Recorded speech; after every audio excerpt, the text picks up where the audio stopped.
हम लोग इसी से रिलेटेड लिखिएगा, prove that the area of an equilateral triangle, prove that the area of an equilateral triangle,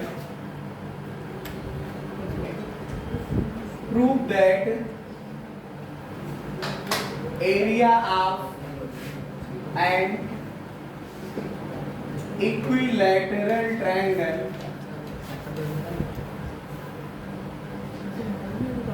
prove that area of an equilateral triangle described on the sides of a square, described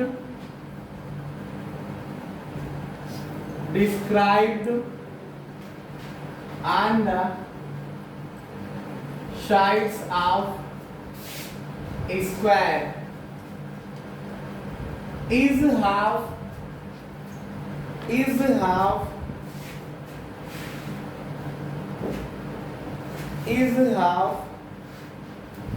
the area of equilateral triangle is half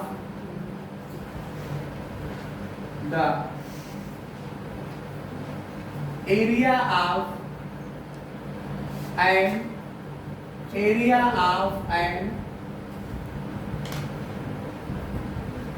equilateral triangle,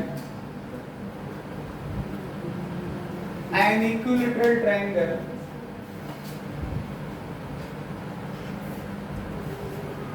described on the diagonals of a square, diagonals of a square। ये question है, क्या है question, इसका मतलब समझ लीजिए। कह रहे हैं कि प्रूव दैट मतलब सिद्ध करिए, क्या सिद्ध करिए कि area of an equilateral triangle described on the sides of a square, जो स्क्वायर की साइड पे अगर हम इक्विलैटरल ट्रायंगल बनाएं, स्क्वायर की साइड पे अगर हम इक्विलैटरल ट्रायंगल बनाएं तो उसका एरिया हाफ होगा, मतलब आधा होगा। किसके? Area of equilateral triangle described on the diagonals of square. जो अगर हम इक्विलैटरल ट्रायंगल बनाएं स्क्वायर के डायगोनल पे तो उसके एरिया का हाफ होगा। मतलब स्क्वायर की साइड पे अगर हम इक्विलैटरल ट्रायंगल बनाएं तो उसका एरिया स्क्वायर के डायगोनल पे बने इक्विलैटरल ट्रायंगल के एरिया का हाफ होगा। ये प्रूव करना है, ठीक है। अब इसका हम सॉल्यूशन समझा रहे हैं आपको, मैं इसको दो मेथड से करा दूंगा। आप लोग दोनों मेथड समझिएगा, जो आपको बेहतर समझ में आए उसको यूज कर लीजिएगा। जैसे मान लो कि हमने ये कंसीडर कर लिया, क्या कंसीडर किया कि हमारे पास ये एक स्क्वायर है, ये हमारे पास स्क्वायर है, इसका नाम दे दिया मैंने ABCD। अब कोई कहे कि सर इसकी साइड को चलो A मान लेते हैं, तो अगर ये स्क्वायर है तो इसकी सभी साइडें A हो जाएंगी, ये एंगल 90 डिग्री का हो जाएगा।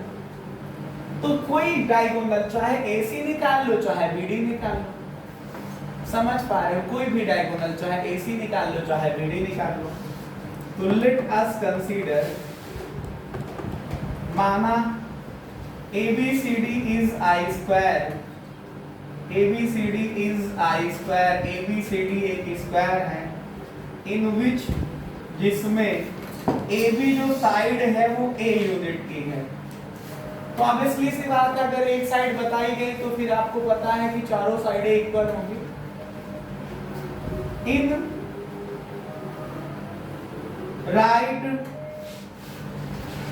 एंगल्ड ट्रायंगल, आप राइट एंगल ट्रायंगल देखिए BAD को, राइट एंगल्ड ट्रायंगल BAD देखिए by using Pythagoras theorem, by using Pythagoras theorem,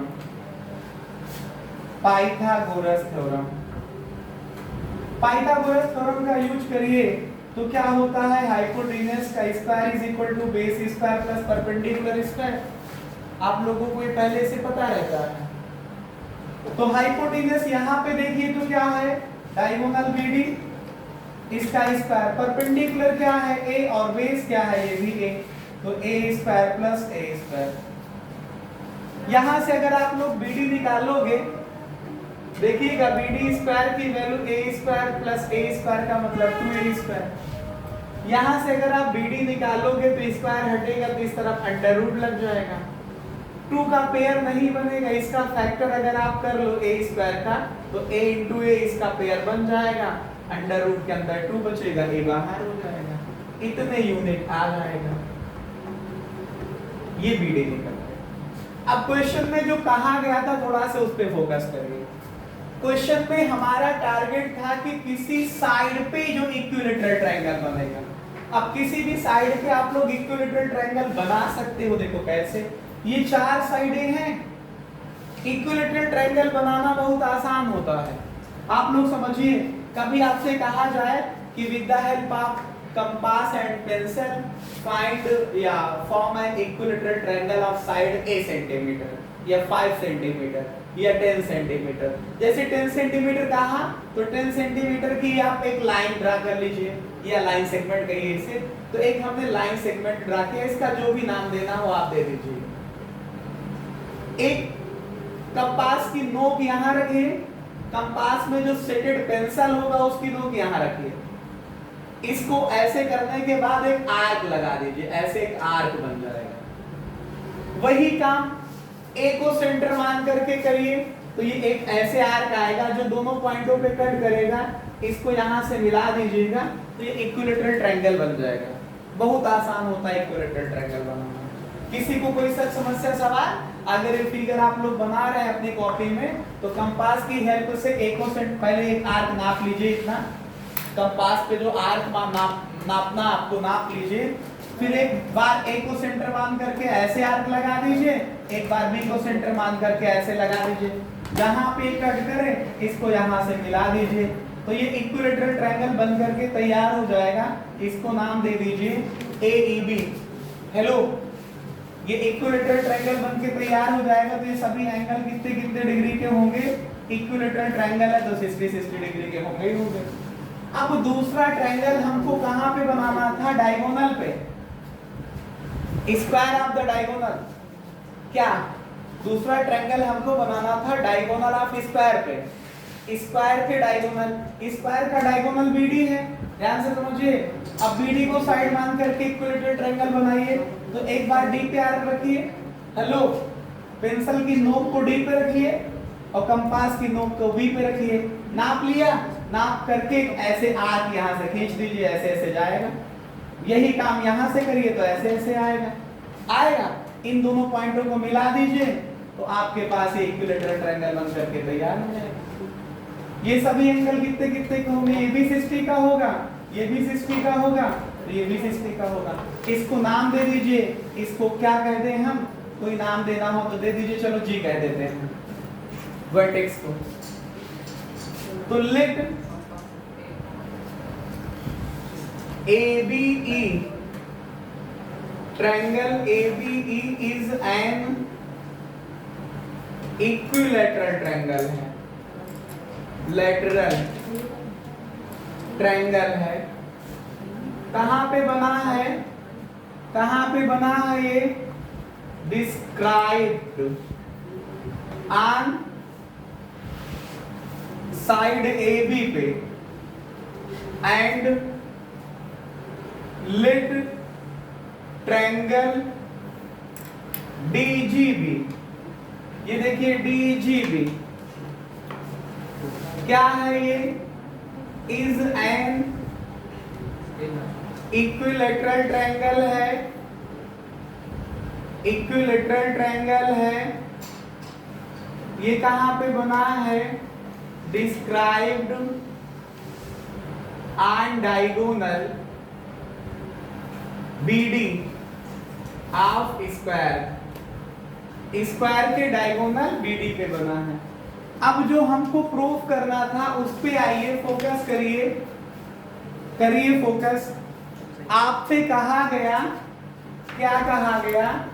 कि एरिया ऑफ ट्रायंगल जो स्क्वायर की साइड पे बना हो, तो स्क्वायर की साइड पे इक्विलेटरल ट्रायंगल एबीई बना है और एरिया ऑफ ट्रायंगल जो डायगोनल पे बना हो इक्विलेटरल ट्रायंगल तो वो है डीजीबी इज इक्वल टू, आप लोगों को मैंने बहुत सारी इस तरह की थ्योरमें बताई थी। जब दो ट्रायंगल सिमिलर होते हैं तो उनके एरिया का रेशियो वही होता है जो उनकी करेस्पॉन्डिंग साइड के स्क्वायर के रेशियो के बराबर होता है। बताइए, अब ये दोनों ट्रायंगल इक्विलेटरल हैं एबीई और डीजीबी, दोनों इक्विलेटरल हैं तो एक ट्रायंगल के तीनों एंगल 60-60 के हैं, दूसरे के भी 60-60 के हैं। तो इसका मतलब एंगल क्राइटेरिया से दोनों ट्रायंगल सिमिलर हैं और अगर सिमिलर हैं तो करेस्पॉन्डिंग साइड का रेशियो का स्क्वायर करोगे तो एरिया के रेशियो के बराबर आएगा। तो इसका मतलब एरिया ऑफ ट्रायंगल एबीई और एरिया ऑफ ट्रायंगल डीजीबी का अगर हम रेशियो निकालेंगे तो इसकी साइड को एबी कह दो, सभी साइडें बराबर है, इसमें फायदा यही है, और इसकी साइड को डीबी कह दो, क्या डीबी कह लो, इनका ले लो स्क्वायर। तो AB कितना है A और DB कितना है A अंडर रूट 2, इसका करो स्क्वायर, A से A कट जाएगा, ऊपर 1 बचेगा, नीचे रूट 2 बचेगा, स्क्वायर करोगे तो 1 का 1 आएगा, रूट 2 का 2 आ जाएगा। कितना आया ये एरिया ऑफ ट्रायंगल ABE आया, अपान में कितना एरिया ऑफ ट्रायंगल DGB आया। तो यहां से एरिया ऑफ ट्रायंगल ABE जो है वो बराबर हो जाएगा 1/2 into area of triangle DGB।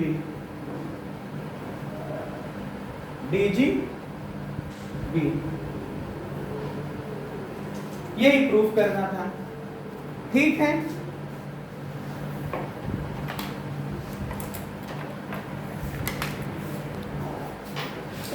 चलिए लिखिए, equilateral triangles are drawn. Question है आपके पास, equilateral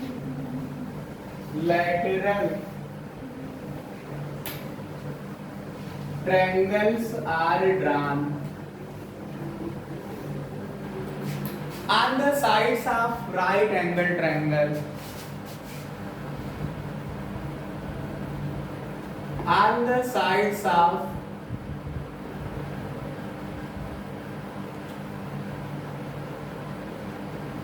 right angled triangle, on the sides of right angled triangle, then prove that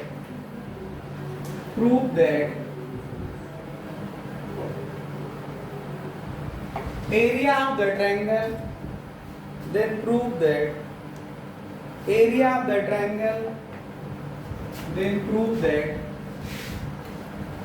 area of triangle, area of triangle on the hypotenuse is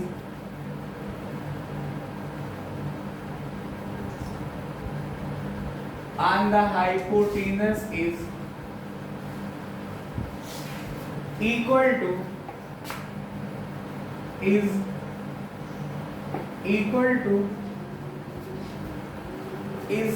to sum of areas of sum of areas of triangles on the other two sides.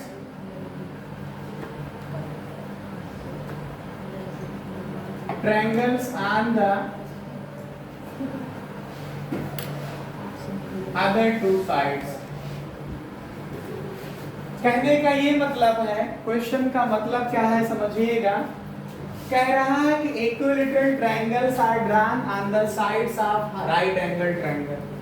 एक right angle triangle ले लो, उसमें 3 साइडें हैं, तीनों साइडों पे equilateral triangle आपको ड्रा करना है, ठीक है। बात समझ गए आप लोग? जैसे कैसे, एक एग्जांपल की हेल्प से आपको समझाता हूं। जैसे मान लो कि ये हमारे पास एक इक्विलैटरल राइट एंगल ट्रायंगल है, नाम दे दिया मैंने ABC। एक राइट एंगल ट्रायंगल है जिसका एंगल भी 90 डिग्री है। तो एक साइड BC हुई, एक साइड AB हुई, एक साइड AC हुई, तीनों पे इक्विलेटरल ट्रायंगल बनाइए। चलिए बनाता हूं। AB पे बनाने जा रहा हूं। बनाने का तरीका मैंने बताया, कंपास की नोक को B पे रखिए, पेंसिल की नोक को A पे रखिए। सेट करने के बाद क्या एक आर्क ड्रा करिए B से। तो आर्क B से ड्रा करोगे तो ऐसे ऐसे आएगा, ऐसे आपका ये आ जाएगा। और ऐसे अगर आप A पे सेंटर मान करके B से आर्क ड्रा करोगे तो ये ऐसे ऐसे आएगा। ये जिस पॉइंट पे कट करे उसको यहाँ से मिला दीजिए। एक रफली फिगर मैंने आपको ड्रा करके दिखा दिया। इसका नाम दे दीजिए, इसको कह दीजिए A। यही काम आप BC के लिए करिए, B और C को। देखिए B पे कंपास की नोक को रखिए, C से पेंसिल की नोक को रखिए। एक आर्क ऐसे ड्रा करिए, ऐसे। अब यही काम कंपास की नोक को C पे रखिए और पेंसिल की नोक को B पे रखिए। ये आएगा। इसको जहां पे कट करे उसको मिला दीजिए, ये आपके पास आ जाएगा। इसको कह दीजिए ये पॉइंट D है। फिर यही काम आप AC के लिए कर लीजिए। ये इसको कह दीजिए आप ये F है। ये तीन इक्विलेटरल ट्रायंगल हम लोगों ने बना लिए हैं, ठीक है। अब इसकी हम थ्योरी थोड़ा बहुत आपको लिख करके समझा देते हैं कि let right triangle, let a right triangle कौन सा है? ट्रायंगल ABC है, जिसमें इन विच जिसमें एंगल भी 90 डिग्री का है। फिर तीन ट्रायंगल मैंने खींचे हैं equilateral, triangle ABE, triangle ACF, और ट्रायंगल हमारे पास BDC आर इक्विलेटरल ट्रायंगल्स हैं, इक्विलेटरल ट्रायंगल्स हैं, ठीक है। अब हमारा टारगेट देखिए क्या है, समझिएगा। टारगेट में क्या है? क्वेश्चन में कहा गया है कि जो इक्विलेटरल ट्रायंगल बनेगा हाइपोटेनस पे, उसका एरिया, बाकी के जो दो बचेंगे इनके एरिया का जो है, इनके एरिया का जो है वो समेशन के इक्वल। ये लिखा है, पढ़ लीजिए।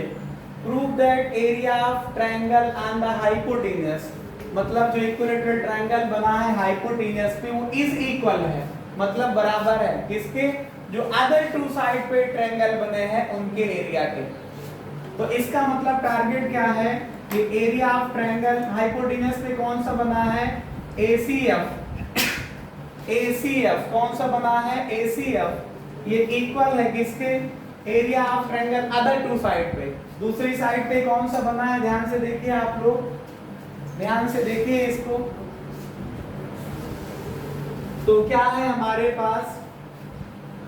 Area of triangle BDC plus area of triangle ABE, ABE, ये हमारा टारगेट है, समझिए। अब इसको हम सॉल्व करके आपको दिखा रहा हूं।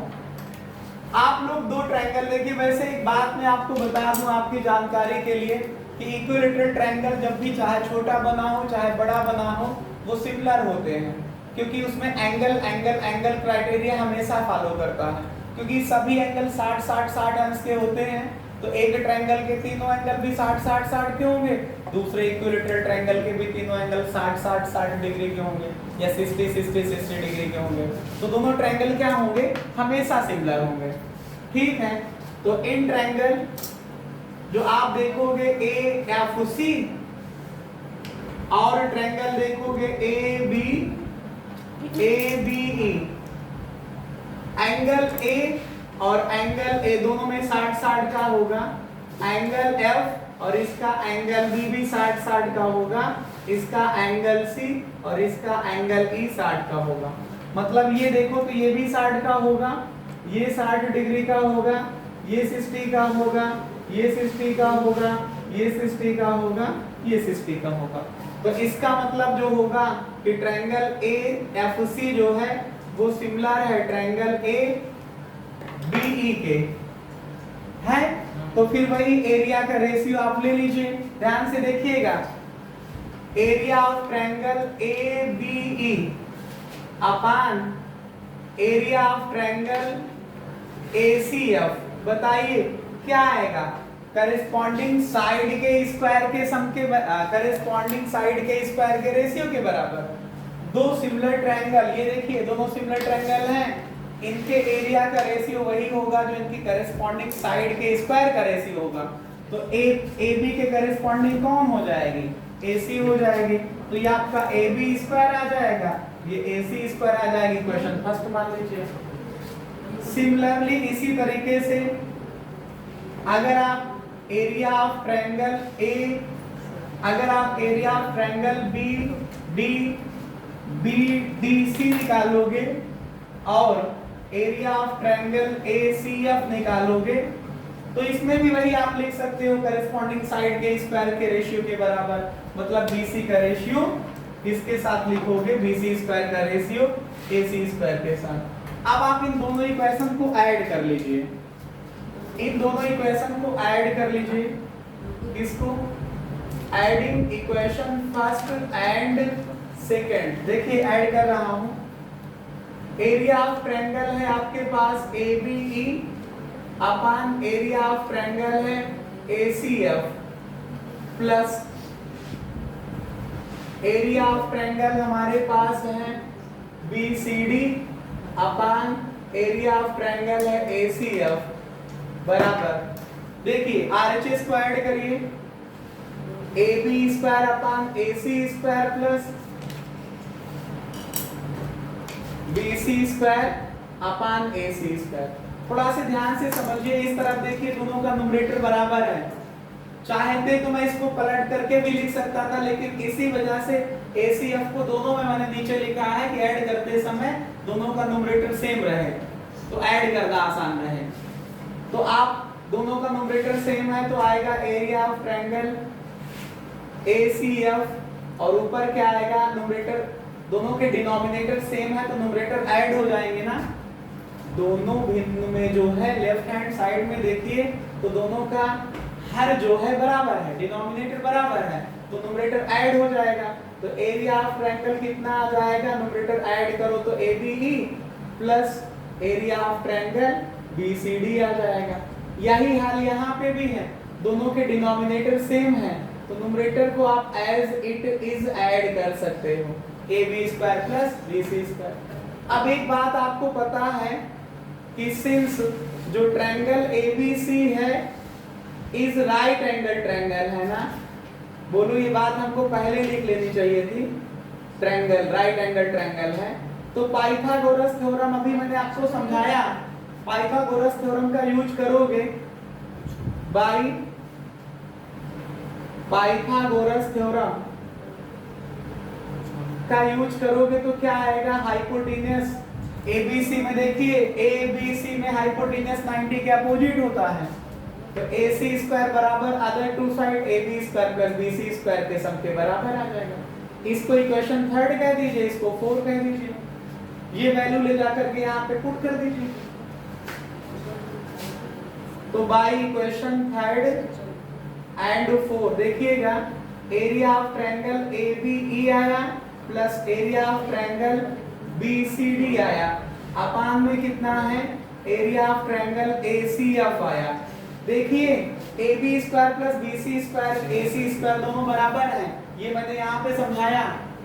अगर ये दोनों वैल्यू बराबर हैं तो AB square plus BC square को भी आप AC स्क्वायर लिख सकते हो और नीचे AC स्क्वायर है कट करके 1 हो जाएगा। अब इसको डिनोमिनेटर को ट्रांसफर कर दीजिए राइट हैंड साइड में तो क्या आ जाएगा? एरिया ऑफ ट्रायंगल ABE आएगा प्लस एरिया ऑफ ट्रायंगल